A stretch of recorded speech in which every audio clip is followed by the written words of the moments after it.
recently sold Partners Life Insurance for $1 billion. $1 billion. That is epic. How do you feel when you achieve that? The thing I felt most was just extreme pride that a company like that would buy the company that I built. Wow. And then huge relief that all of the people associated with that company can have certainty of their future well past me. Naomi Ballantyne is one of the greats of the New Zealand life insurance industry. Over her 41-year career, she not only started one, but 3 of New Zealand's largest life insurance companies. The latest, Partners Life Insurance, selling for a whopping $1 billion. And it takes a lot of tenacity because when I was a girl and a young lady, there were no women executives. This industry was a real old boys club. I was odd, always been odd, and I guess that's because of that upbringing. There was a lot of racism in New Zealand towards Mum and her family. They're Pacific Islanders, they have accents. It's okay to be rude to them. Yeah. Mum was fiery. She would never take that lying down. Dad was a bad alcoholic, so Mum did everything. So I grew up watching my mum, believing that girls could and should do anything. This is the Fresh Money Podcast. 74% of Pasifika, 56% of Māori feel unconfident or unsure when making financial decisions. This podcast is all about opening up the conversation of money and to help everyone get better at it. So if you can please like and subscribe, it's our promise to interview more people who can help and inspire you to become better with money. Please note that this podcast does not constitute financial advice. If you are needing financial advice, please consult a professional or get in touch and we can point you in the right direction.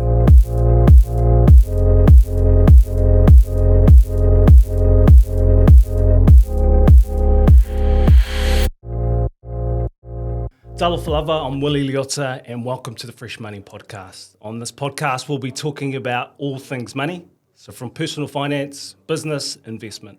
If it involves money, we'll be talking about it. And I have the extreme honour and pleasure to invite or to have on the show today one of the greats, one of the goats of the insurance industry, Naomi Ballantyne. Naomi, it's honestly, I'm definitely fanboying now. You're someone whose career I've followed for a long time. 16 years ago when I started as a teller in the bank, I'd heard of you and I was like, man, this lady, she's going places. And I was at ACB Bank, and so it was probably after you left. Yeah. So thanks, Willie. Yeah, you can obviously correct me as to where you were at that time. Yeah, no, I think you're absolutely right that I just left Sovereign, which ASB had bought around the time that you started. And 16 years ago, I think I was very young. You still are. Thank you.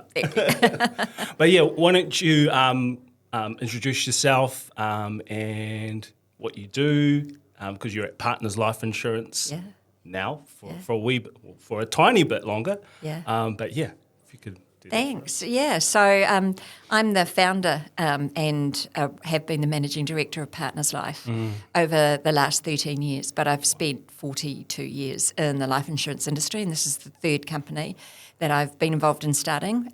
So Sovereign I built but didn't own, and then Club Life, which is now called Chubb, I was the first company I actually started and built and sold, and then Partners Life is sort of my latest and I think greatest work in that time. So yeah, I'm a habitual entrepreneur and a life insurance-aholic. Yeah. And I guess if I get this out of the way, the reason I'm a life insurance-aholic is I learnt very early on when I stumbled into the industry that we do good things for people at terrible times in their lives. Yeah. And money doesn't fix the thing that happened, but it stops the destitution that can happen if the money is not also taken care of at the same time. So when we pay checks out to people and they cry and thank you for doing the job you promised that you would do when they bought the product from you, it really speaks to you. So I've been proud of what I do for the whole of my life. Yeah, wow. And I just, where else can you have such a big career and know the thing you sell does that thing for your customers? For sure.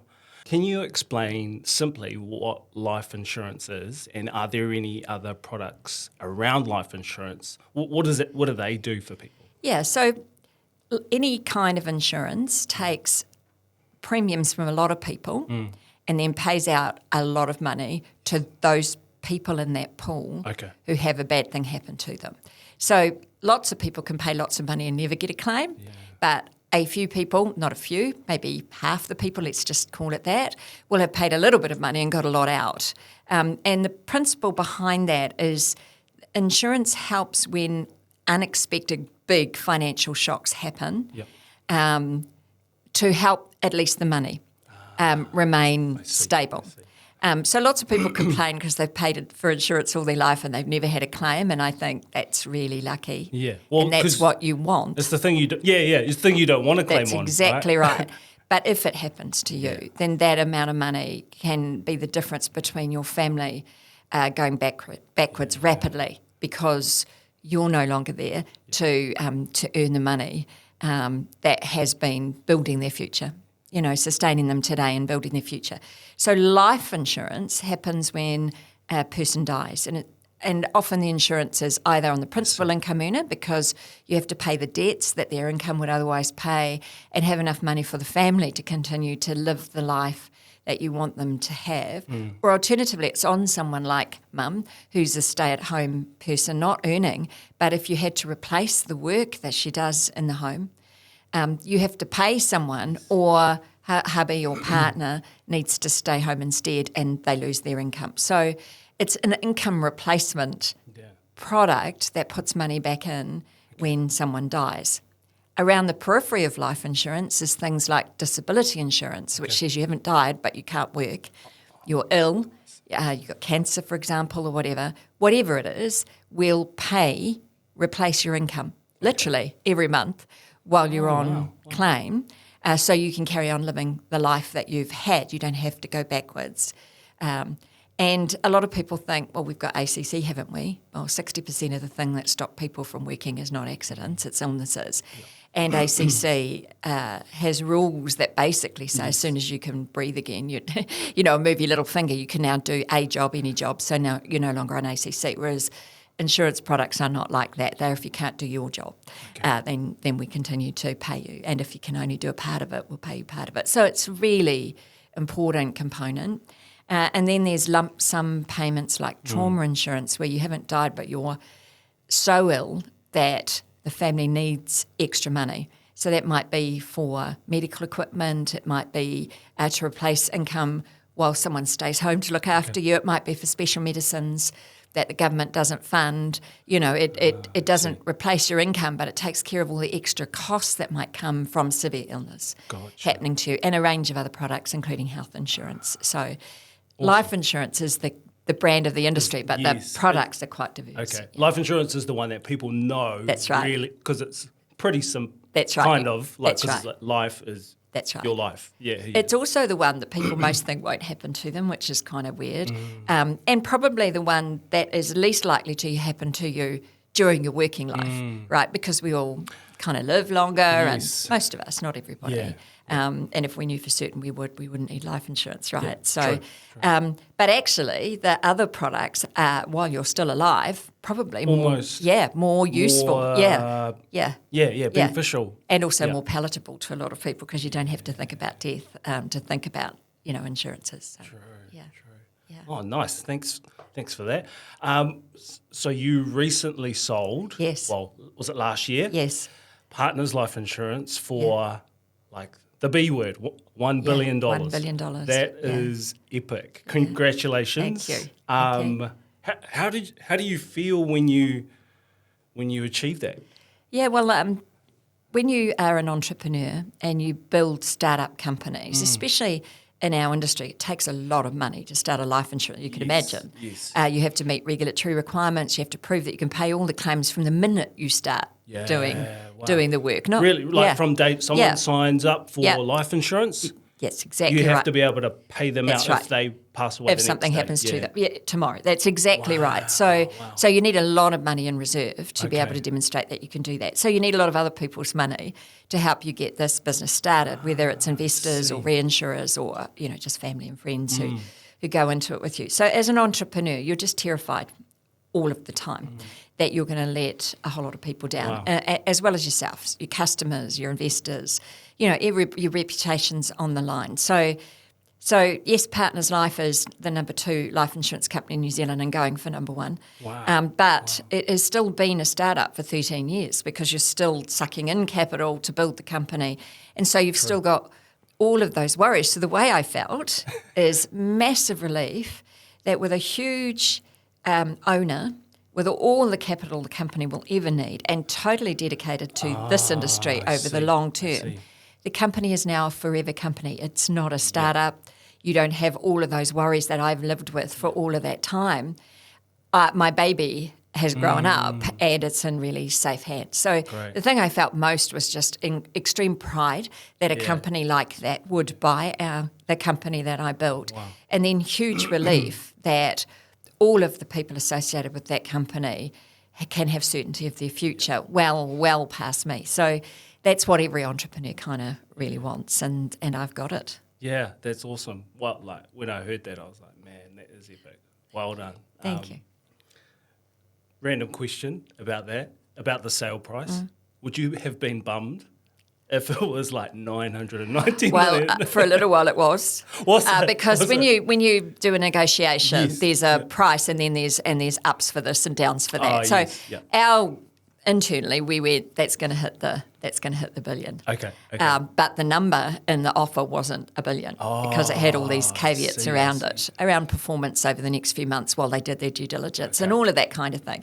So I was actually, circa $1 billion doesn't quite sound the same. So I was absolutely delighted when it ticked over and I could say it for certain. Well, that is just epic.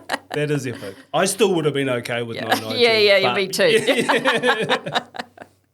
Are you the only person in New Zealand to start 3 or 2 insurance companies and sell the last one for over $1 billion?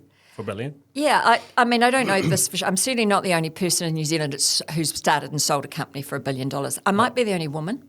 I'm not sure of that, and other people might, but certainly the only person in the life insurance industry to do that. So, yeah.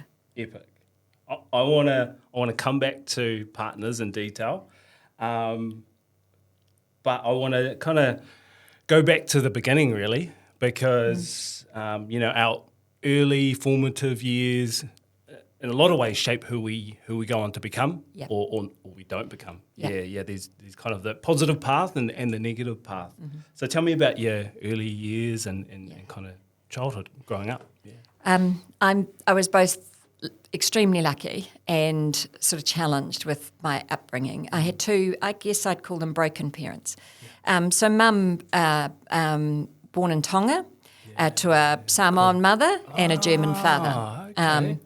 And one of 15 kids. Yeah, so, wow. And just the average. the average family. Yeah. But from her telling, their early childhood was just idyllic, they're running in the water and climbing up the coconut trees. And I think they were reasonably wealthy. My grandfather was a baker and also the lay preacher, and so well-regarded, well-renowned. Yes. War broke out, World War II, and he's German.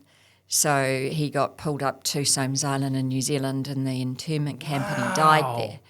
And mum was only 10, Nan was pregnant with number 15, so 14 kids, had never really had to work struggle because he had provided so well. And then their world crashed around them.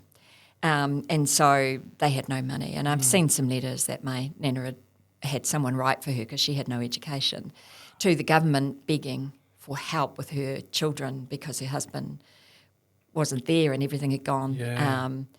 And so all the older kids, as soon as they were old enough, came to New Zealand to try and start sending money home. Yep. So mum was 10 and her sister, who was 12, probably became the matriarchs of the family. They had to do everything for the younger kids because the older ones were gone and Nana didn't really have any practical skills. So had to grow up real fast. And they weren't Tongan because Nana was Samoan and they weren't, and they were part German. And so I just think their life in Tonga became really hard. Wow. So mum speaks Tongan. She sees herself as Tongan because she was born in Tonga. Wow. But actually in Tonga, until you're 21, you're not a Tongan citizen. So they all left before they got to 21. So they were stateless. They weren't even Tongans. They weren't Samoans. They weren't Germans. Mum travelled on just a piece of paper. What kind of passport do you have? No passport. They eventually became New Zealand citizens about 30 years after they came to New Zealand, but no passport just an identity paper. So it's a very complex. I don't know how to describe Mum. I call her Tongan because that's the language she spoke, the culture she grew up in, and the people all her friends were from Tonga, but a really hard sort of two halves of life, right? So that was extremely difficult. And then my dad was Canadian, and his mum was a solo mum. She really wasn't there. He had two younger brothers that he parented from when he was very little. They dragged from one empty shack in the bush to another one. When they got kicked out, she drank a lot. So, he had to hunt and fish and just to feed them. So no steady school, no friends, no family, close family around them. And so he joined the Merchant Navy as soon as he could, met Mum in New Zealand. Two broken souls really found each other. But unfortunately, he also suffered from alcoholism. So Mum had all of the love and the warmth and the cuddliness and the laughter and all the big family around her and the food and the slap you with the jandal and the family around her, which was hugely influential in the way we were brought up, my brothers and I and my cousins. And my dad had no family really and no idea of how to be in a family, but he just adored my mother and her family. Wowzers. Yeah. So where does all the, I suppose, it takes a lot of tenacity, perseverance to build 3 companies. Successful companies. Where does that come from? Yeah, and it takes a lot of tenacity because when I was a girl and a young lady, there were no woman executives. There were very few female executives. There were no examples. This industry was a real old boys club. I was odd, very strange that I would do things and try things and argue for things that most men wouldn't do because they were playing upwards and certainly no woman would do. So I've always been odd, and I guess that's because of that upbringing. You never really feel like you belong. Both parents are immigrants, completely different cultures.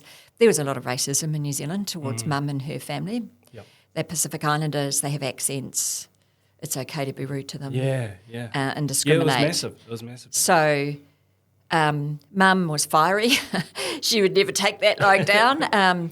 Dad was a bad alcoholic, so Mum did everything. She'd done everything for her family since she was 10, so she had no concept of can't, shouldn't. It's not a woman's place to change the tyre or paint the house or dig the garden. So I grew up watching my mum believing that girls could and should do anything. You didn't need. If you had 2 arms and 2 legs and a brain, you could do it exactly the same as anyone else could. It didn't matter if you're a male or female. And that certainly helps with sports as well. Mum was very sporty, so we inherited those genes. Cool. We were all very sporty. And nice. What sports did you? So athletics, from a very early age, I played hockey, I played table tennis, I played netball, indoor netball. I was in one of the first mixed touch football teams in New Zealand.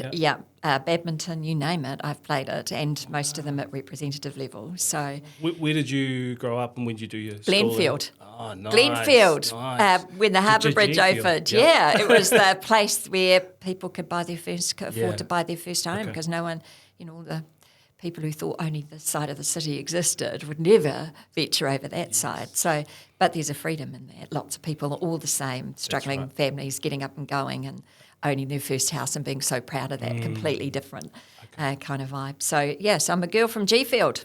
Yeah. Nice. And what part of your, I suppose, Tongan, Samoan, Pacific upbringing kind of were you a part of growing up? How does that kind of shape who you are today? Yeah, so I have 382 first and second cousins, last count. So that's typical island family. Mum had 5 kids. She was a disgrace, because her brothers and sisters, it was all 10, 11, that's right.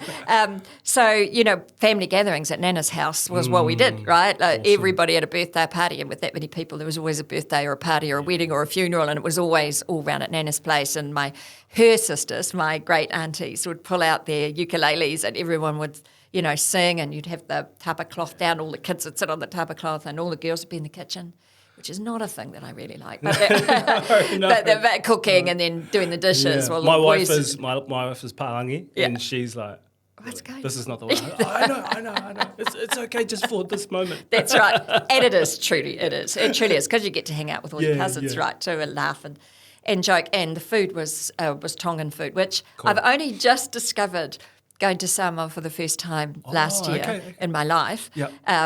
I've only just discovered how close Samoa and Tongan food is. Yes. Because I've been to lots of other Pacific islands and it's never the same. Yeah. They don't use coconut cream quite so much. And, and I just... so that food, that was the chop suey and the taro and the coconut and the raw fish, with, and all of that food is what Mum cooked for dinner at night. Yeah. We were so blessed with, the fact that she had to teach herself to cook, had learned to cook all of those foods.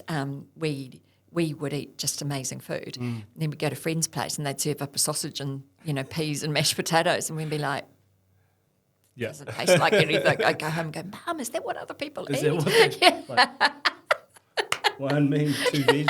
What's going on there? Where's all the sauce? Yeah. So, and so the food, the music, the laughter, the hugs, the loudness, the big family arguments. There was always a family argument. And, that respect for your grandparents or nana, and all of that kind of thing, the matriarch, which my mum became as she got older. And just, that love, I call all of that what happens when you just have people who love each other and are too close sometimes, which is a stark contrast to my dad's family. I see. Yeah. Did you guys have much money growing up? None. Yeah, well, Dad was an alcoholic, so a lot of it. Is that weird? A lot of it he drank. Mum had a gambling problem, which is not, it's not unusual in Pacific Island families. So it started with the TAB, and then when housey was a big thing, bingo, going to the bingo halls and stuff like that. So there was never any spare money. Okay. We always ate. Yep. Really you well. Had enough, but there was nothing. No holidays. Yeah. Holidays consisted of drunken dad piling us all into the van, driving to Waipu Cove along, there wasn't any highway in those days, on the dirt roads. True. And then pulling out a tent and camping for 3 nights. Mum would still make all the most amazing food on the camp stove, and we'd just be feral in the seat. Great, except when you think about it, that was a drunken dad driving all his kids with no seatbelts in the back too. Don't know how we survived that, but that's the only holiday we ever had. I never got on a plane till I was in business my whole life. But that's typical. That was very normal in those days. Yeah. So, Wow. So how did you start your career in insurance? Did you just jump into a job there, or was there a university or anything like that? Yeah, there was. But I think 100% of people who get into insurance, maybe not nowadays, but certainly then fell into it by mistake, didn't know what it was, and just kind of accidentally got a job, and then kind of fell in love with the industry. Cool. But I was doing marine biology at university because I was really good at science and maths. Dad was really into Jacques Cousteau on television at the time. Oh, no And way. he knew I was smart, so he was kind of like, why don't you do that? And I don't know what else to do, because, Dad had worked for the P&T his whole life when he wasn't off work, injured or ill or drunk or hungover.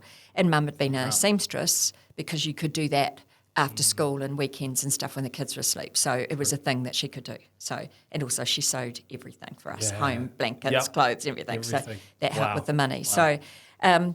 So I didn't know what career options there were. I went to just as an aside, I went to a careers day at Westlake Girls High School that they held for Pacifica girls. Oh, okay. They didn't want me to go in. They're going, no, you can't come in. I'm going, but I'm as Pacifica as them. I'm just not brown. But I'm my mum, know this. And they went, oh, okay, you can go. And they basically spent the thing telling everybody you can be a cleaner or a seamstress, or you might be a teacher if you're really good. And that was the careers day for the Pacifica girls, which was disgusting. So I knew I didn't want that, but I didn't know what else there was. So Dad said, go to university, do marine biology, you can be Jacques Cousteau famous and we'll all be rich, kind of thing. So off I went doing marine biology, and then I realised very quickly that A, I loved the study, but B, there's one Jacques Cousteau, it's a 12-year degree, and everybody seems to go and work for Doc for $25,000 a year counting mussels. That doesn't sound like me. It's not a dream. No. And then my husband and I, who met when I was at school, wanted to get married. And I have to admit that was probably a little bit to escape Dad and home. How old? I was 19 when we got married. I was 17 when we met. Okay. But I wanted to get married. I was paying my own way through university. I paid my own way since I was 13, really. I worked part-time and paid board from 13. You are a beast. Yeah. That's so awesome. So I thought, well, I better get a job. And I saw a job advertised and it said management trainee insurance, life insurance. And I went, what's life insurance? But management trainee sounds like me. So I applied for it and got it. And then very quickly figured out that we pay checks to people when bad things happen. It was a very old school industry, very male-dominated. You went up one step and one notch a year, every year. It was all laid out. Yeah, it was. And, the girls got formula. this far. Yeah, which was not me, but the actual thing that we did was me. Was that for... No, it was for a company called Guardian Royal Exchange. It doesn't exist anymore, being bought by other companies. But the one thing that I did do, though, while I was there at 18, is they introduced a new product called TPD, Total Permanent Disability. Yep. It's been around forever, but that's when they introduced it to the market. So they had life insurance that's just bundled with savings, and because there was no such thing as pure risk products, and this whole of life endowment type products. And then they introduced this new product called TPD. And when you underwrite it, you had to apply premium loadings, and no one could figure out how to do the premium loadings on this new combined product. Yeah, and they went, "You're good at maths. You did maths. You figure it out." And so I went, okay, because I thought, this is really boring. I'm just doing the same as everybody else. I've been here 5 minutes and I already know how to do this, and I can't see myself staying here for another 100 years. So I'll have a go at this new thing, which meant I got to use a computer, right? It was a big computer room with a dumb terminal, but I got to use it to try to figure out how to calculate these premiums. And then at 18, I'm calculating risk premiums for a whole insurance company, and no one's checking my work because they don't know what I'm doing. So I'm explaining myself, going, this is the logic that they've applied. And they go, that sounds good. Do that. So you were creating the policy and the formulas? Not the product. I was just calculating how much a client should pay if they had a loading. So they had the base premiums, right? But can you explain what a loading is? So if someone is not has got an illness already, you might want to charge them more because their chance of claiming is higher than someone who hasn't already got that illness.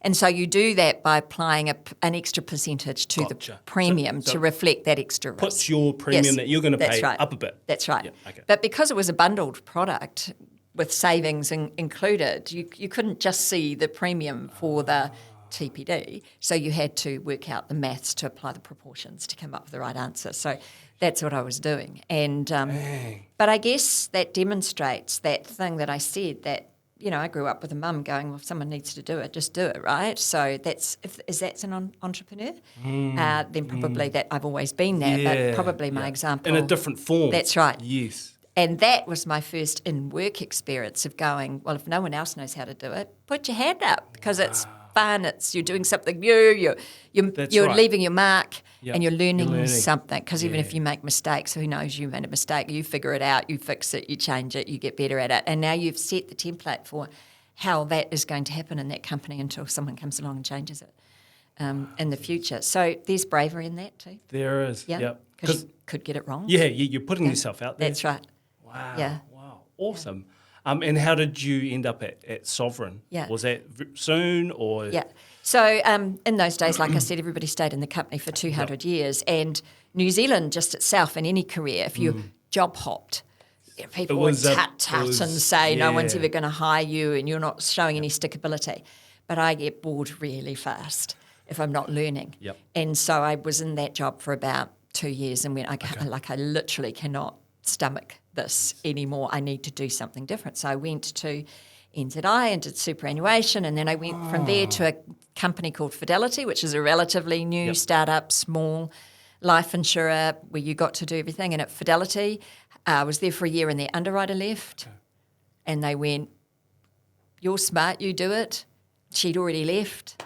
So there's the books, big reinsurance books, teach yourself. So again, I went, that's great because I've been here a year and I'm really, really bored. So underwriting sounds like me. And I taught myself how to underwrite while I was there. So there was no one there to train you?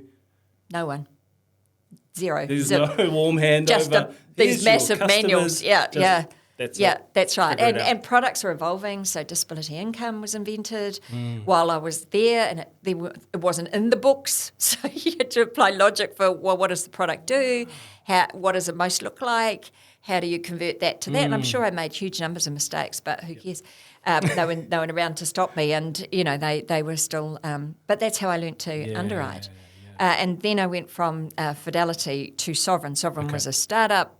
They were looking for people to come and start their company because the two founders, one was an actuary, one was a marketer. No one was operational. No. In terms Really? of nobody. No one- And so they needed to hire. one was from the industry? No. Yes, not from practical industry. So numbers man and salesman. But no one from life insurance That's right. industry. Wow. So they had to recruit somebody, and so they advertised, startup life insurance company needs operational manager to start this business up, and no one in New Zealand would take the bait because they were in a good job and an established company. There'd never been a startup in New Zealand. They were all old brands that had come from the UK and been around 100 years. And they all went, no, they'll be gone in 5 minutes. Why would I do that? And I went, oh, my God, I'm so bored. And that sounds like me. And if it doesn't work out, I can always get another job, right? True, like I'm smart, so it's just not that bad. So I'm going to give it a go. I was the only person who applied for the job because I'm pretty sure they would not have taken a 24-year-old girl to start their life insurance company if they'd had a choice. You didn't tick any. You're None of the like boxes. the opposite of the boxes they were trying to tick. Well, maybe I came across as, look, I'll give anything a go, and I can do this for you, right? So confident, even though I didn't have a clue what building a life insurance company took. But then you had to underwrite, and then you had to calculate premium loadings. How could it be? Far out. So they hired me, and I guess I must have done a good job because Sovereign is AAA, is it? Yeah, It is, forever it company. is, yeah. How many people were in the firm when you joined? 3. Those two and me. Oh, really? It was legit a startup. At the start, yeah. Wow. Yeah. But what it did do is over the sort of 13 years that I was there has taught me that you can figure anything out. Yeah, and you can apply common sense. And if someone can't explain to you why the industry does something the way that it does, then it's up for grabs. You can do it a different way. You don't have to do it that way. Yeah. And so, I think that one of the legacies that I leave behind is I changed just about everything about the industry because a lot of it didn't make sense. It was old school processes that had come from the UK using old school systems, and no one here had ever challenged it. They kept hiring people who were from those countries that are used to doing it that way, and they just replicated. Yeah, they just stayed the same. And Kiwis are number 8. Why? This is just what's going on here? So that's a legacy I like to think that the things that I did changed the industry because it gave people permission to think about things differently or to copy us. Because it was more efficient, it was faster, better for the customer, or whatever. So suddenly, if we're doing that, you either have to sink or swim, come with us, or you don't. So you drag the industry with you. And then it gets momentum, right? So I'm really proud of that. Man, that's just epic. That is epic. How long were you at Sovereign for? About, I think, 13 years. Okay. Yeah. Cool. And how had it grown? It had grown from 0 to number 1. Massively number 1, the biggest company by a long shot in the marketplace for 2 reasons. One, we just didn't do anything the same, so the market had new products, new ways of doing things, more offerings, and we were the first company to treat independent financial advisors like they were important. So there were a few hardy souls that hung out being independent advisors before Sovereign, and they were treated awfully by every other company who all had their own tied agencies. I see. And then Sovereign came along and knew it was a brand new company.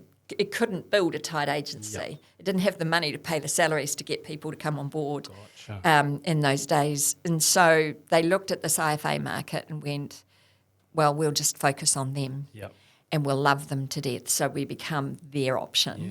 And then you're just paying commission, right? Gotcha. So just because they've got choice. And what we didn't expect... Was that not a common practice? No. Was insurance advisors not seen as a normal way to get customers? Or, Oh, well, there were hardly any of. Was it a there were small- tied agents Okay. who worked for the company that they were owned by. Okay.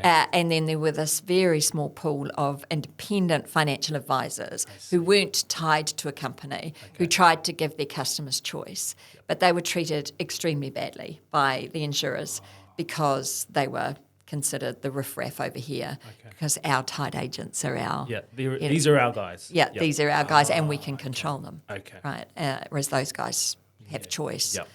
They might not that's send right. customers to That's us. right. So we won't bother with that. No, bad service, all Okay. of that sort of thing. And so Sovereign went, no, we'll love you. We'll love you to death. You're going to get the best service you've ever had. You're going to get the best products. We're going to listen to you when you tell us that you want to see these things. What we didn't expect in Sovereign days was how many tied agents were just desperate to get out of being totally controlled by the company that they were with. So Sovereign effectively created the IFA market in New Zealand because all hell broke loose and all these tied agents just went, I'm not going to be tied anymore. And so that left all the other companies having to go, if we don't start to up our game for independent advisors, Interesting. which is rapidly growing, we're going to lose all of our distribution. So Sovereign changed the landscape forever by just doing that. Yeah. And who decided that? That would have been Ian Hendry. No, not me. I was not distribution in those days. I was building the systems and the processes and the people and the product wordings and the, and the underwriting and claims teams and because you have to HR recruitment, you have to do it all, right? Everything in the 100%. Yeah. Far out. And what made you leave Sovereign? Well, Sovereign had been bought by ASB Bank. And to be honest, though, I didn't really have any experience with banks at that point, and I thought ASB was a very innovative bank. Yes. They had Robbie the robot and all of that sort of thing well before anybody else was kind of talking about digital banking. But I very quickly came to realise that the philosophy around people within a bank's quite different than Sovereign's had been. So I'd been the builder and the keeper of the culture, the person that people followed. In that organisation, the person that advisors trusted, that when I said we were going to do something, we'd do it. Banks are different. And I heard the head of HR refer to our people as units and in fact talking about the cost of a unit. We need to get the cost of a unit down. Wowzers. And I realised at that point, this is not the right place for me. I'm not the right person for this. They own it. They're totally entitled to have whatever philosophy, culture that they want. Yeah. But that's not something I can live with, and I don't want the people here to think that I am somehow able to keep it going the way it had been when I have no influence over that. So I had nothing to go to, no job to go to, no money. They didn't pay me anything when I went to leave, and why would they? But they also didn't restrain me. Gold watch or anything like that? No gold watch, and just no restraint of trade either. I don't think anyone thought that it was even possible that I would go and start my own life insurance company and be a competitor for them. So I'm thankful for that, but it was a big decision to make. Yeah. So it was a big decision, for sure. But you had learnt pretty much how to start I knew how to start it. I just didn't know where to go get the money from. Right? Because I had nothing to do with the capital raising and the actuarial calculations and all of that sort of thing. Yeah. I knew a lot about reinsurance, but not any of the rest of the money. And so I knew that if I could get the money, I can start a company, right? I know how to do this. And actually there's a good opportunity for one because the bank is going to change Sovereign. Yes. So the thing that Sovereign had been, the gap that Sovereign had filled in the market is going to open again. And there's going to be an opportunity for someone who captures the hearts and minds of the IFAs again and goes forward in that way. But so that was the the birth of my first company. Yeah, wow. What made you... So were you looking for roles straight after that? I did. You didn't want to start your own... No, I didn't leave to start my own business. I left because I couldn't deal with that. Yeah. I'd always worked for other people. Even though I had effectively been an entrepreneur, I wouldn't have told you that that's what I was because I didn't know that that's what that means. Yeah.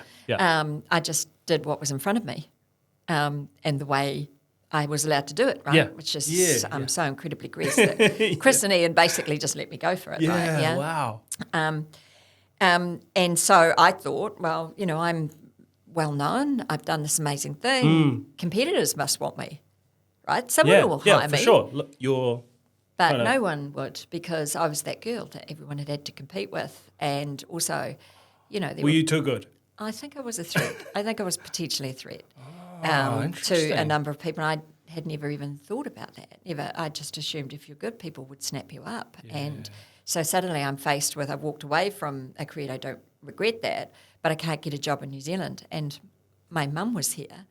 I'm not leaving my mum. Yeah, and my brothers, and I had a young son. Yeah. And How many brothers? I've got 4 brothers. Oh, cool. One's since passed, but I grew up with 4 brothers. Yeah, so just me and 4 boys. Wow. So that just blew my brain. So I could get a job in Australia, but I didn't want to go to Australia. So that was the point where I went, gosh, if I want to stay in New Zealand in this industry and use all the skills that I've had and do the fun things for me, which is the build, not just walk in and do something that someone else had invented the way they invented it. Oh, here's the processes. Yeah. Learn that Yeah. and just do it. Yeah. Then the only option is to start my own business. So how do I go find the money? yeah, exactly. Like, where do you even go to find investment for an insurance company? We went to every bank, every investment bank in New Zealand, Really? Yeah. and everyone just kept going, you're a good 2IC, you're a good operational girl, Naomi, but you're not a founder. Wow. No one's going to trust their money to you. Or life insurance doesn't make money, it takes too long to make money, because it does take a long time. It's a very short-term view. If we can't get our money back in 3 years, we don't want to invest in it. So all the doors were closing. Came across one guy who said, oh, this is exactly what our Australian parent is looking for in New Zealand. We're an investment firm in New Zealand, but, they'd really love to do life insurance. I'll set up a meeting for you to go and see them. Long story short, we got there, it was a disaster. He hadn't set up the meeting. We've flown all the way to Australia. No way. They weren't expecting us, and they were no way going to invest in life insurance. So it was pretty devastating, and I thought that was the end. I am literally going to have to fly home, sell a house because we can't afford the mortgage, because we're running out of money, and get a job in another industry because no one in our industry wants me. So, but that, it's not the end of the world. Let's think about that. I grew up really poor. It's just not the end of the world, but it's disappointing. It's extremely disappointing. Yeah, it's not just disappointing. Yeah. Because you've got on a That's plane, right. you've flown there to have a meeting. 100%. A meeting.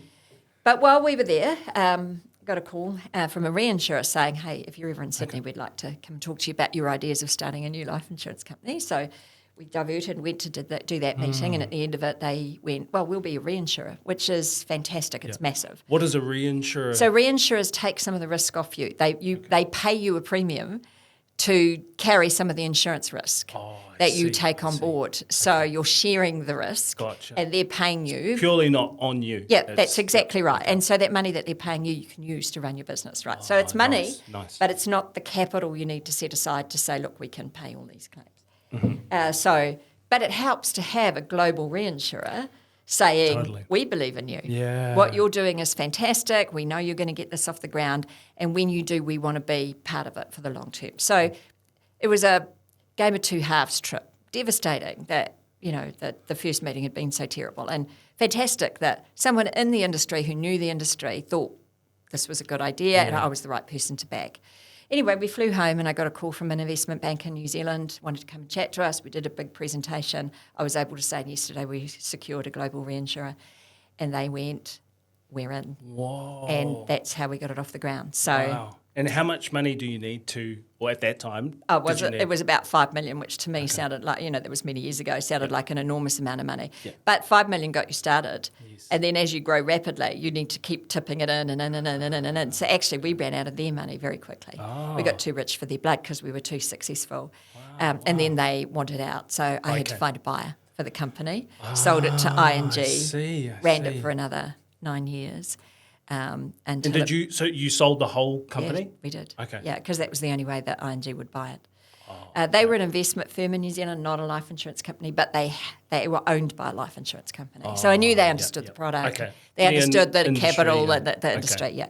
So it was disappointing because I sold it sort of very quickly after building it. So certainly. So sorry, how long? but just under 2 years. Oh, wow. So no return really to me as a shareholder. But hey, I built, I'm getting to build my own business, and ING very gracefully just let me run it. The way we had been running it, left the culture to run. So it was a fantastic story. And I would have happily stayed there, but they sold it to ANZ Bank. Yep. And it was another bank. The banks are coming for you. And which was, it became one path. When they bought it? Yes. One path, eh? Okay.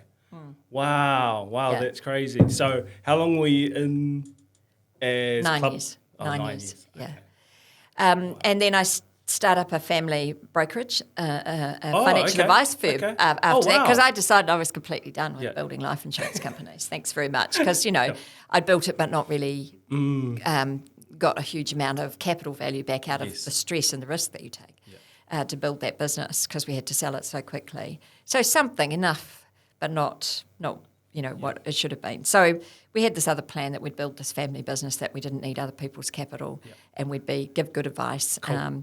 And we did that for a couple of years. And then my two fellow founders in Partners Life, Chris and Richard Coon, brothers, kept knocking on the door saying, Naomi, the market's ripe, regulations are going to change soon, so there's a window to get in, and we've got to get in now. Wow. We can get the capital, but no one else will back us unless we have you, because you're the only person that's built kind of a life insurance company from scratch in New Zealand. So come on board, and I'd go away, I don't want to talk to you. Really? I'm doing this thing.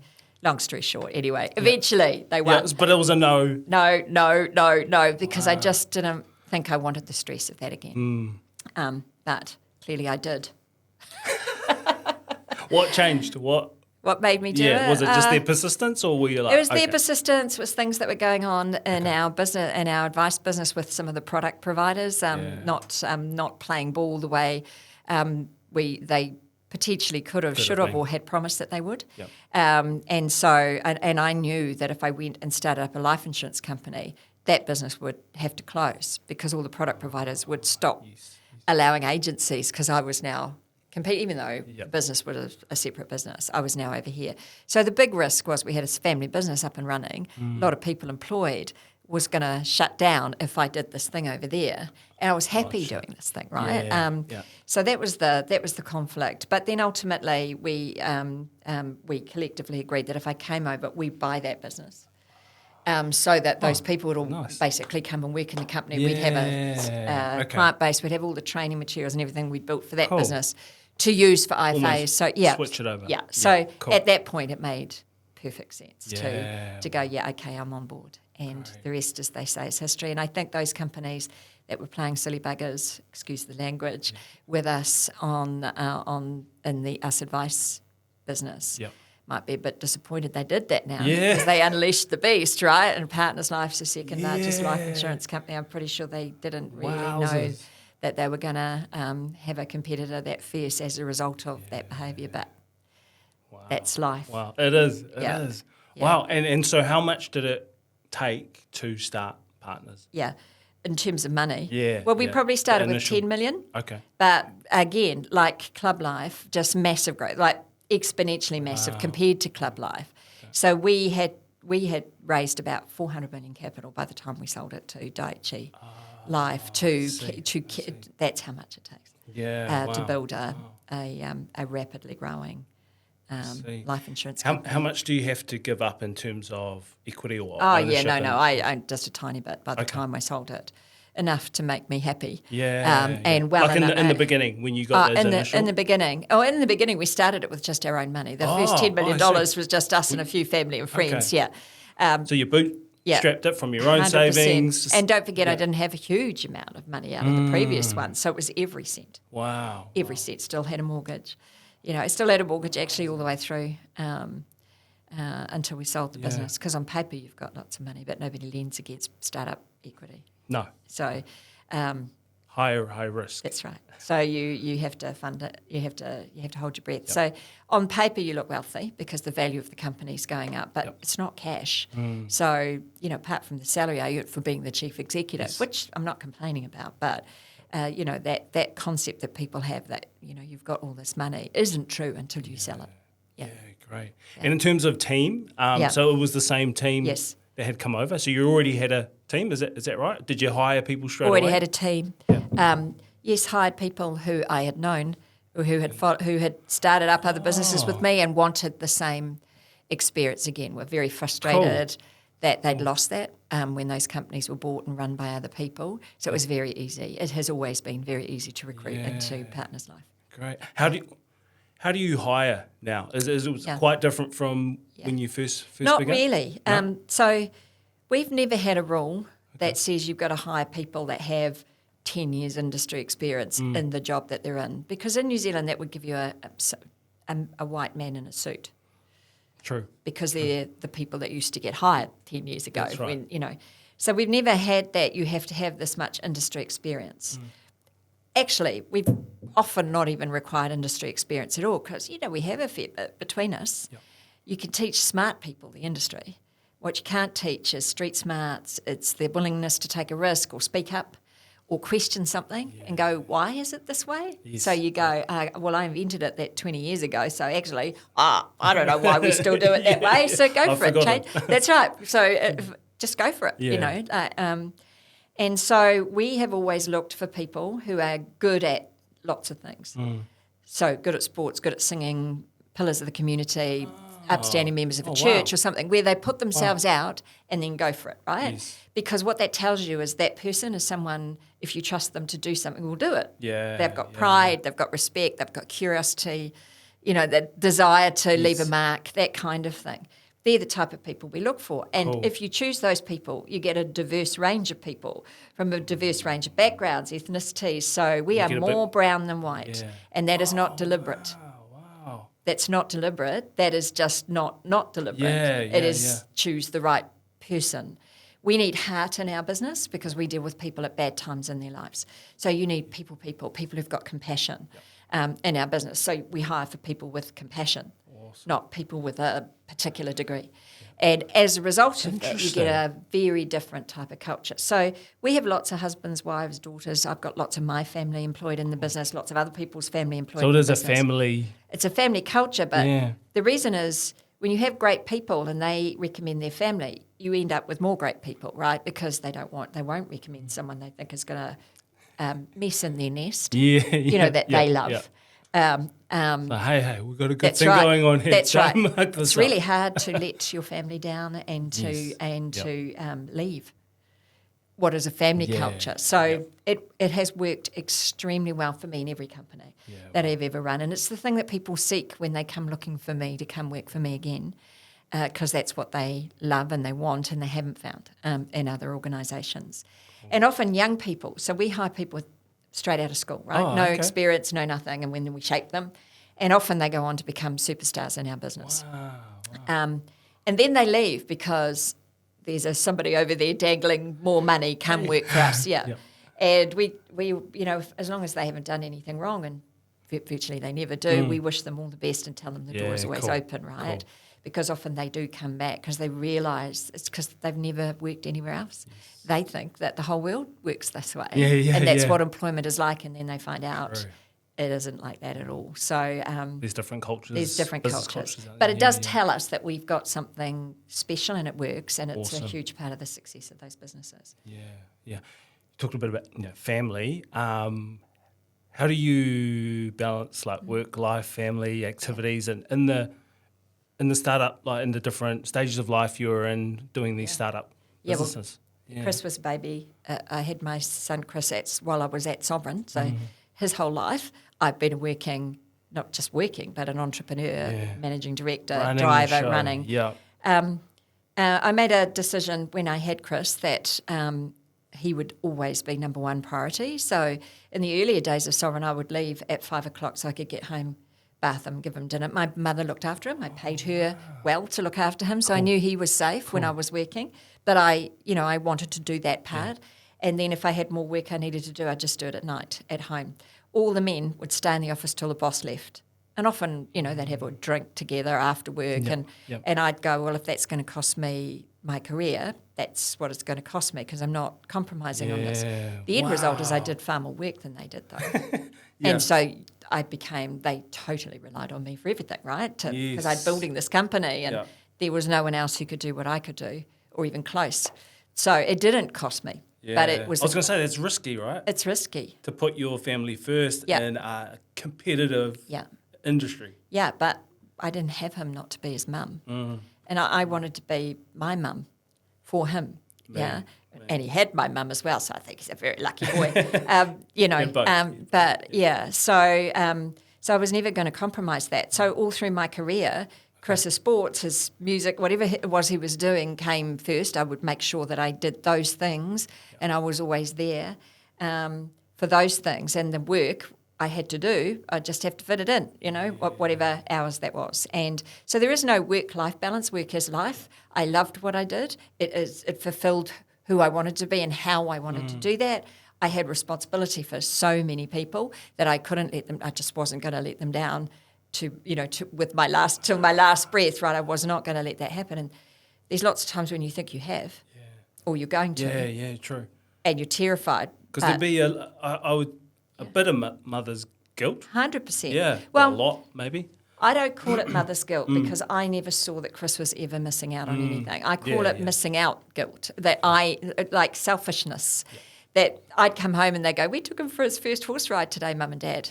And I'd go, "Oh my God, that's amazing." Yeah, that's really cool for you guys. That's right. But Chris was never missing out, Yeah, and they loved him. They just loved him. So, he wasn't missing on it. So I was missing out, but on the other hand, my parents were able to afford to live a life they wouldn't have without me. True. And my son was just loved by a village of people, which is such an island thing. Because that's what it 100%. takes. It's what it takes. Yeah. And he loves his mum.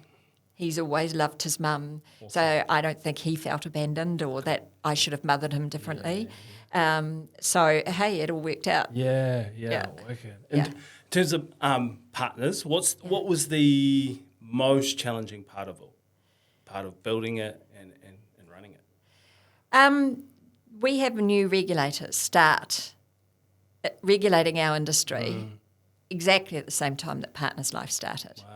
So they didn't know what they were doing because there'd never been an insurance regulator up until that point.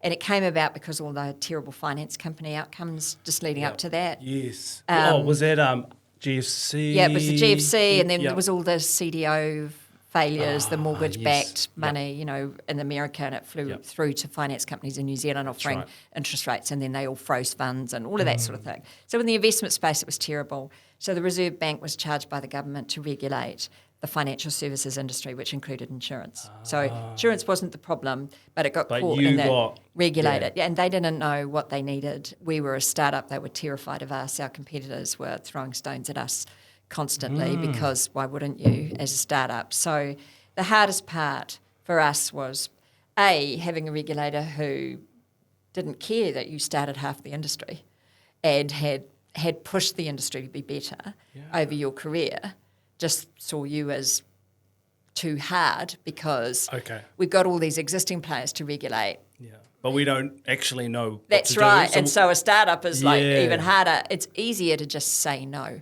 I was going to say, did they just go too hard? That's no. right. And that's what we were fighting against, right, I think. So that's always been the hardest part and then trying to kind of educate regulators along the way so that they got to understand the industry and could do the right thing, which I think they have done. And I think we're in a good place now. Yeah. And I like to think that we've played a part in that, or I've played a part in that, in helping that. But when you don't know what the rules are, it's extremely difficult, and it's extremely hard when you believe you're a good person and run good businesses for based on values to have regulators basically telling you you're a bad guy and you should get out. Kind of thing, or they're going to get you out, kind of thing. So that's been a challenging part. So don't get me wrong, I believe we definitely needed regulation, and I think where we're landing is a really good place, and I think they've done a great job of recruiting and bringing in skill and knowledge and expertise and learning about the industry. And they didn't do the thing that we were most scared of, which is you're just too hard, so go away. Okay. But there was a conversation in the end. There was a few along the way, which were quite difficult, but we're here now, so can't complain. Great. When it comes to the sale, is that something that partners had when you started the business? You had in the beginning, do business? Do insurance companies need that are startups? Not many have to think about that in the beginning, or was it not even a? You always have to think about your exit as a founder because you're not going to live as long as hopefully the company that you built, right? So at some point it needs to stop being the founder's entrepreneurial business and turn into a forever business, right? So and so the options that you have as an insurance company, because it's huge amounts of money, you're not going to find an individual come along and buy your business, right? Yeah. It is an IPO, so you get public money and then you're And you list listed on the stock exchange and that sort of thing. Or it's a trade sale to a big existing player. Okay. My preference was always a trade sale. Okay. An owner who knew the business that they were in, that you're in, took a long-term view of the business, could value it appropriately. IPO, you risk that the market doesn't know how to value a life insurance company because it's quite a long-term, different kind of beast. It's not a transactional business. And the variables of price is not dictated by performance. It's just who happens to be buying and selling. And and that continuous disclosure and kind industries of regime. go up and down in terms of They popularity. They do. Yep. That's right. So, and therefore no certainty around if you need capital or you want to acquire something or do something interesting, that it would be available, that the market would respond the way you need it to. So for me, a trade sale was always the preference, but your investors along the way that you've raised capital for, they've got horizons too when they want to exit. Blackstone had been with us for 5 years. They were starting to look for exit. Okay. And so we were getting ready to IPO that was the answer. What's the average of investors like Blackstone?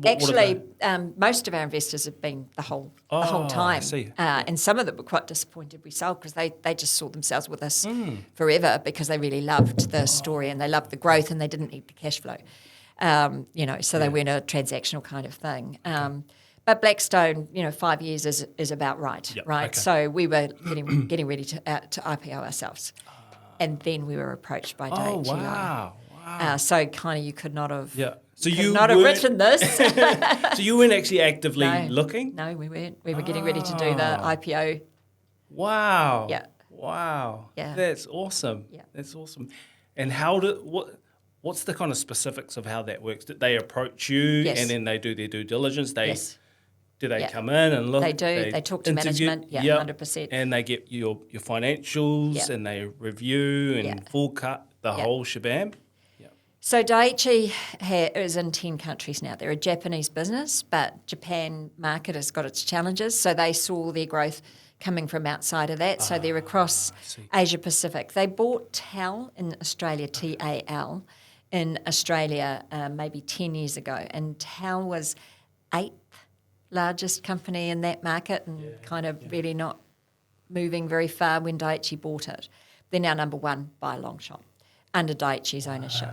And I'd watched that story from New Zealand and they let the Australian management run the company in Australia the way it needed to be for Australia and supported it to get that kind of growth. So I looked at that and went, man, they'd be an amazing parent. So when they approached us, it's karma, right? It's but what I knew is we're not. New Zealand market is small. Partners Life is number 2, but in the scale of their world and all the companies that they own, we're tiny. So what is it that they really need internationally? Well, they need innovation and they need technology and they need highly regulated market, highly competitive. So how smart you have to be to get to number 2 and then sort of target number 1 in this market. New Zealand is a sophisticated buyers, right? And they're early adopters of technology. So we are far ahead of the rest of the world in so many of the things that we do in our industry in New Zealand. Wow. And Partners Life is at the leading edge of that. So that's what they should be buying, right? Not the cash flows, not the profit. But if you can do it in New Zealand, you can pick it up and do it in much bigger markets, and the cost of building it in New Zealand is much less because it's a smaller market. We're early adopters. The regulations here, the rest of the world is looking at New Zealand and Australia as templates for how regulations should be in life insurance across the world. So we are leaders. So we're leaders. So we know what it is and we know how to respond to it. And we know what makes you competitive in that market. We can pick that up and help other markets to do that. So I think that there was a huge part of the attractiveness of Partners Life to Daiichi Life. And a huge part of that was me, right? So you can appreciate how generous they have been after sort of a year in me saying I can't bear the weight of responsibility. Yeah, because I was going to Yeah. ask, like, was you staying part of the deal? It definitely was part of the deal. And their intention was for me to just stay. For as long as. Well, yeah. at least 4 years. And I would have, because I said I would. But I was honest with them, along the way Right. that At the actually I literally cannot be responsible for other people anymore. I don't have the energy for that, and that's not good for you. My brain is still active, and still all of these ideas are still going through my brain, but to lead the business forward, you need someone new. Okay. And I'll stay here while you find them and hand it over to them in the best possible shape, and then I'll stay available, for consulting and whatever, but what I can't do is be the person responsible for the next 4 years. Yeah. And you don't want me to be in that space. And they were so gracious to say, Naomi, you are really important to us. We want you for the long term in terms of the whole Daiichi group. So if this is what you need, really then that's cool. what we'll do. Yeah. And so that's what we've done. So for the last year... Because often that's not the case, right? No. They want you to, well, not lock you in, but they want a long-term commitment. They do. Yeah. The Japanese, as a culture, and certainly the Daiichi Life team in Japan, are the most wonderful people. Wow. They are compassionate, they are kind, they're funny, they're respectful, they're polite. Actually, they're very similar to Kiwis in a lot of ways, but more polite. Okay. So it doesn't surprise me that is the position that they took. Yep. It's so for a year I've been handing over the business, and and tomorrow is my last. Tomorrow? It is. No way. Yeah. No way. Yeah. Well, congratulations. Thank you. You Deserve it. You've earned it. Thank you. Man, that's an amazing result. On that result, like we talked about the $1 billion mark, did you have an idea of what it could go for? Like did you have an amount that you wanted? That's how much we thought it was worth. Okay. We actually always thought it was worth more than that because as the owner you always do. But that price was a good price. Okay. In our view, all of our shareholders agreed with that. Cool. So we didn't have any, because, I'm not the only shareholder. As I said, I just own a small percentage. Blackstone owned the majority of, the largest portion, and then other investors owned other parts of the business. Great. So they all needed to be happy with that price for this deal to happen, and they were. So everybody happy. Cool. Yeah. And why Partners Life Insurance as opposed to other companies in the industry? Yeah, well, I think all of the companies do a pretty good job. So, we are not a terrible industry. I like to think I've played a part in dragging people, along the way. But a lot of people who work for me now work in those companies, and I think they're amazing. So, and they're doing amazing things in those companies too. So, I kind of feel a little proud of everybody, whichever company they're working for. But Partners Life is the number one product company. So our products are rated number one far more than anyone else's company, because product for us is the thing that we do. Yep. As an industry. So we focus very much on what the policy wordings say, that is the promises that you make to the customers, and constantly reviewing those wordings based on actual claims. So, where we have a claim and we go, this is the type of claim we should be paying for, but it doesn't say that in the wordings, change the wordings, pay the claim, change the wordings, retrospectively apply that for the benefit of everybody. That is who we are. We built that into our promises and our policy wordings. No one else has done that. So, the ability to say, if it's grey, so it looks and smells like it should be paid, but the wordings don't match, we'll pay it. And then we'll fix the wordings up. If it's fair and reasonable, you might not have told us something that you should have told us, but in the end, if you had told us, would we still have given you cover? Yep. In that case, you're still covered. And we'll now fix the rest of the policy for, making sure that you pay the right premium or have the right exclusions that you should have had you told us the truth in the first place. So we do a lot of things that are not required of us by the law, but we put into our wordings to give our customers the promise that that's the way we will behave long after I am gone, because they're in the contractual wordings. It's got nothing to do with me saying it. So that's what I'm most proud of in terms of our company, and that's what I think will drive Partners Life forward and get it to that number one spot eventually. Yeah, nice. Let's talk financial literacy. You are a massive advocate, and so is Partners Life. Why is that so important to you? New Zealanders are very unique in that we have this embarrassment about talking about money and a fear of talking about death. And funnily enough, I'm in the business of both, right? And it frustrates me because you can't pretend that those things don't matter or don't happen. And if you pretend that death doesn't happen, you can't prepare for it. You can't prepare your family for it. And if you don't talk about money, then you don't learn anything about how to look after your money for the benefit of your family.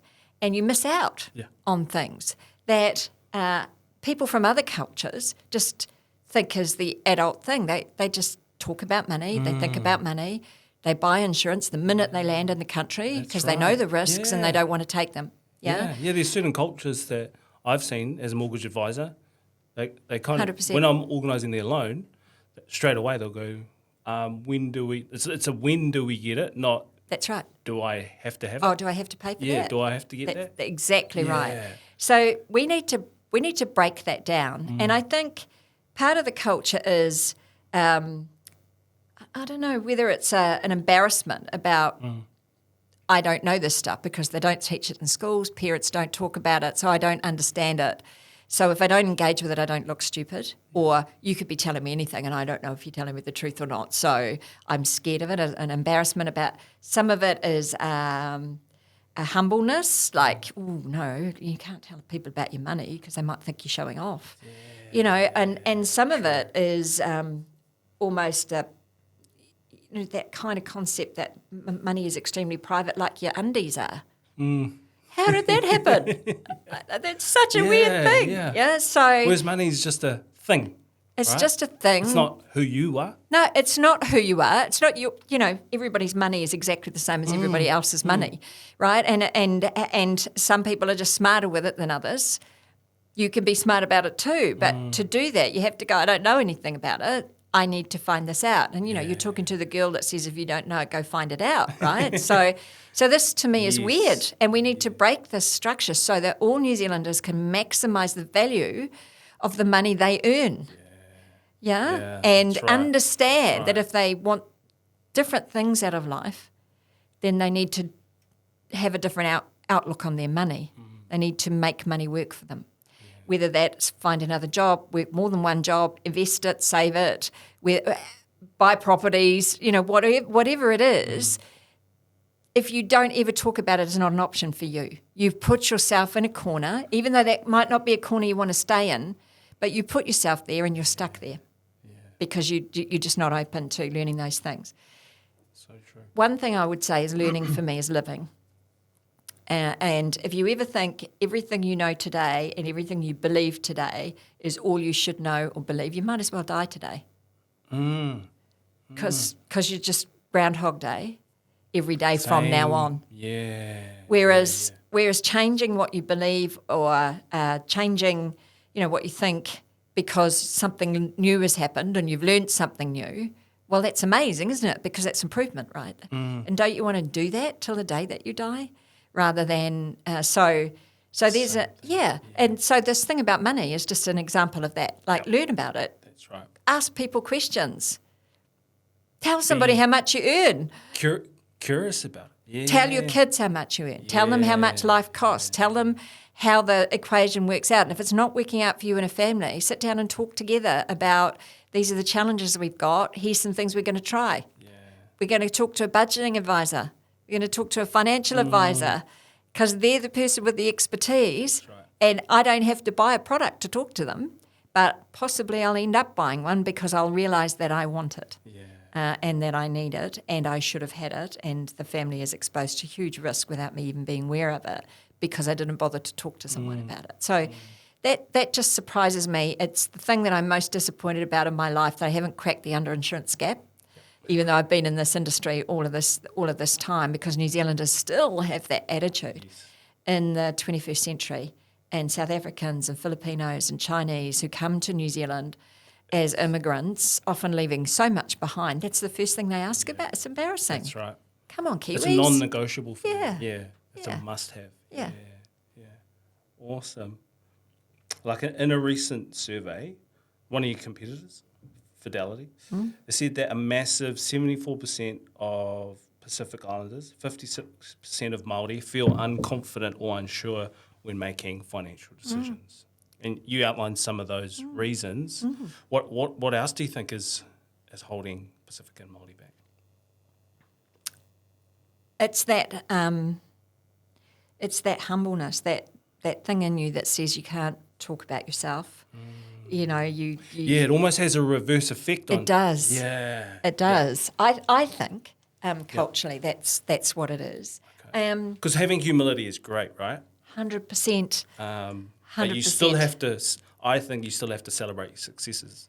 Well, or you won't have them. Yeah. Because would I be, like, for example, like for me, that's dreaming, like $1 billion company selling, would I be shouting about it if I sold it for $100? Yeah. $1 billion? Yeah. $1 million? Yeah. We should celebrate it either way. 100%. 100%. And I also think the one thing that I've never wanted to do is be a financial burden to my son. I have one child. Wasn't the plan, but it's what I've got. And so that idea that my one child at some point is going to have to pay for me, you know, so whatever happened in my life, the one thing I didn't want, I wanted to have enough money so that my son never had to financially take care of me. Hopefully he'll emotionally take care of me because he loves his mum, but that burden just seemed wrong. In the Pacific Island kind of headset, it's very much your kids owe you that. Yep. And actually, when you think about the burden that can cause to your kids, especially with smaller and smaller and smaller families, on the smaller number of kids, you know, to do that, how do they get a home? How do they get ahead? How do they do that if all of their money is going back to the parents? So Or to the islands.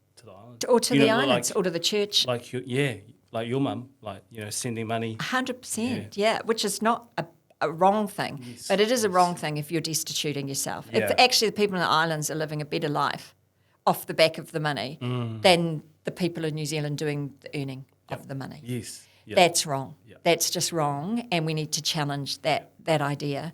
So if you're successful, you can donate lots of money to the church, you can donate lots of money to charities. I do, it's just a thing. I just, you know, much more easily.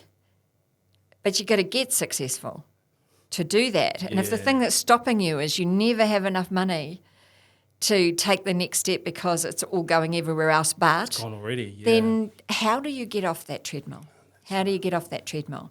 So actually there needs to be a little bit of foresight that everyone's life is much better if I can achieve these things. And I'm going to hold on to that money until I do, and then everyone's life will be better as a result of that because I've broken that cycle and my kids have broken that cycle, and my kids don't have to pay for me because I don't need them to, so they can their life is their own, right? So that's kind of, I don't know, that might be offensive to some people, but it just strikes me that if you never have any to get going with, you'll never get anywhere. That's right. It's that kind of thing when you jump on a plane and they go through the safety routines. It's like, I'll put your oxygen mask on first. Yep. Before helping someone else. 100%. I think we're starving ourselves of that oxygen in terms of like, it's come in, that. Like, they're all for good reasons, right? Helping someone out is for good reason. 100% it is. But if you don't have any to breathe, that's right.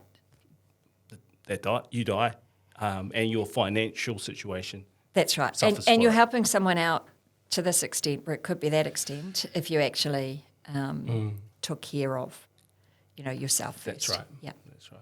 No, that's cool. Personal finances. Yeah. Where did you get your financial literacy skills from growing up? I didn't. Mum and Dad never talked about money. We just knew we had none. But never ever talked about how much they were earning or where it was going or anything. I did start working at 13, part-time, and I have worked every school holiday and weekend since 13. So actually, and studying, going to school and playing all those sports. So going to work was a relief because I had the weekends off. And you got holidays. It was unbelievable. I'm like, what are all these adults complaining about? Like, this is amazing. How did I not know this before? Yeah. So, I would pay my mum board. They never asked, but I just felt really bad for, the family. And don't forget, there was a bit of money going drinking and gambling. And, if you don't do that, you can save a bit better. But they didn't do that. And my younger brothers, trying to help them with a bit of money. Yeah. But I also saved a bit.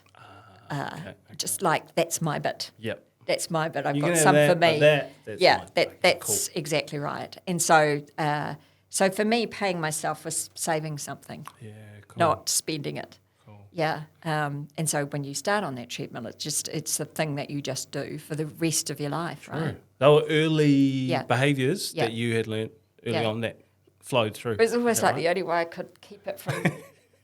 going to someone else. Put it in a bank account. Yeah, it's like that, isn't it? We had bank accounts when we were kids. Mum opened them all up for us, then put a bit of money and whatever, money people gave us for presents, and then when she was broke, she'd just raid them all. We never had anybody left in those bank accounts. But that's how our savings used to work as well growing up. That's for you, that's for you. Oh, we need some groceries. That's for us. That's right. But you could have some. Yeah. You can eat some of the food. Yeah. Do you still need financial advice? I do, actually. Do you still get it? Do you have an advisor that... I'm about to. So trust me, when you sell your business and it hits the press with that number, there's a lot of people who have advice on what you could do with your money, which is generally give it to them in some way, shape or form. Yeah. So all the offers of, you should talk to me. I can help you figure out what to do with your money. Really? Did you help me figure out how to make it in the first place? I think I'm good. I think I'm good, thanks. But wow. What I do know is I'm not an investment advisor. I've never been an investment advisor. And so, we got the money, put it all in bank term deposits because interest rates were really good, right, at that time while we breathed. While we breathed and all the noise died down and everybody with their hand out, including people who apparently found out that they were relatives of mine through ancestry DNA and just needed a bit of money to help them out. Wow. It's funny but not funny. It's not funny. It was horrendous. It was horrific. Because, that thing in me that wants to help people. Yeah. The caring, the kind, it's like... Yeah. Crazy. Yeah, really bad.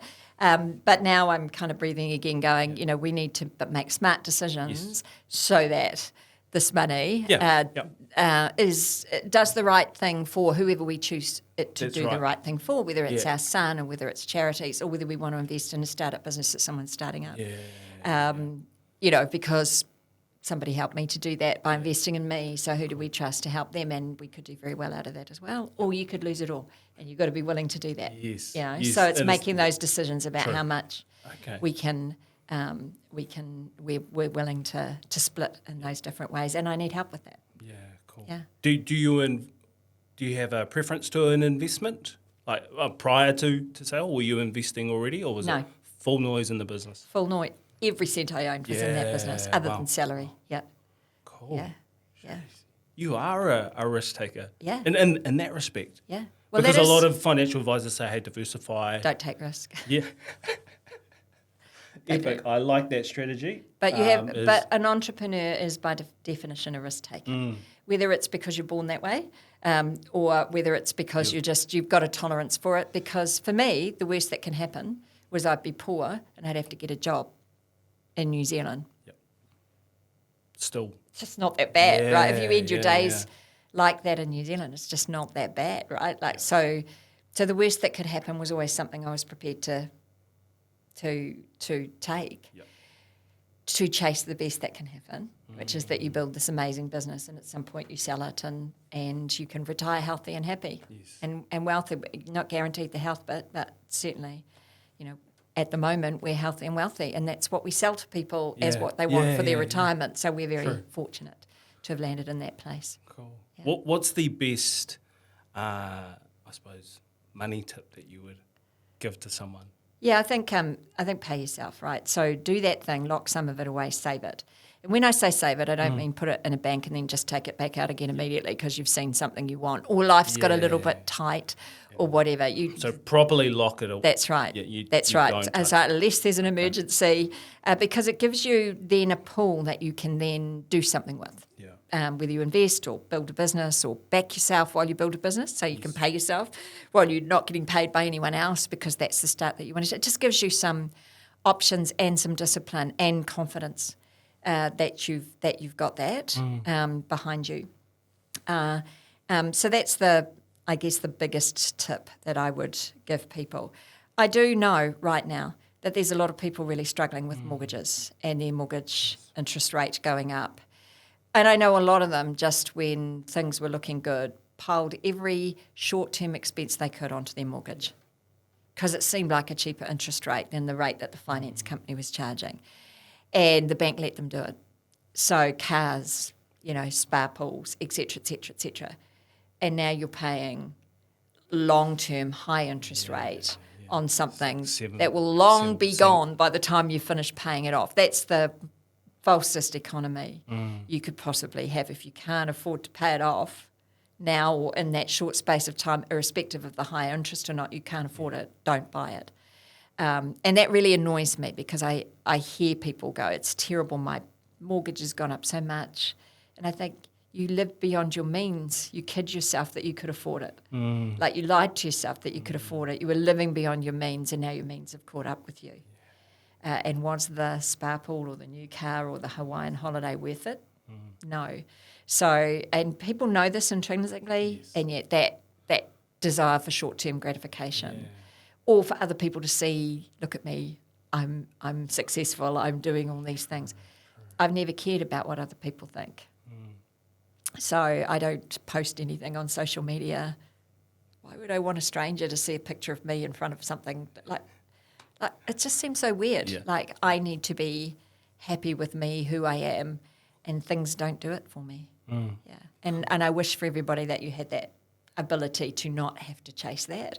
Because again, it's a freedom in a way. It's a freedom. Right? It's a freedom not to buy stuff to boost my self-esteem or whatever that thing is that will boost my confidence in a way. Because it doesn't really. It never does that. No. The thing that will do that is that you like who you are, not what you've got, right? That's the only thing at the end of the day is that boosts your self-esteem and your confidence, is you actually like who you are, you like how you behaved, you think that the people you love respect you for that.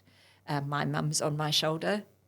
Naomi, you're a good girl, and that's my judgment of whether I should do something or not. Yeah, but what does wealth look like to you?